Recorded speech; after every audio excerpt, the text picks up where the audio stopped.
Good evening and a very warm welcome to each of you today.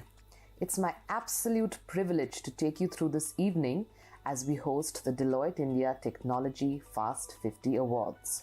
What started off as a global program in 1995 in San Jose is today hosted in over 30 countries around the world and considered a benchmark of fast-growing companies across the world.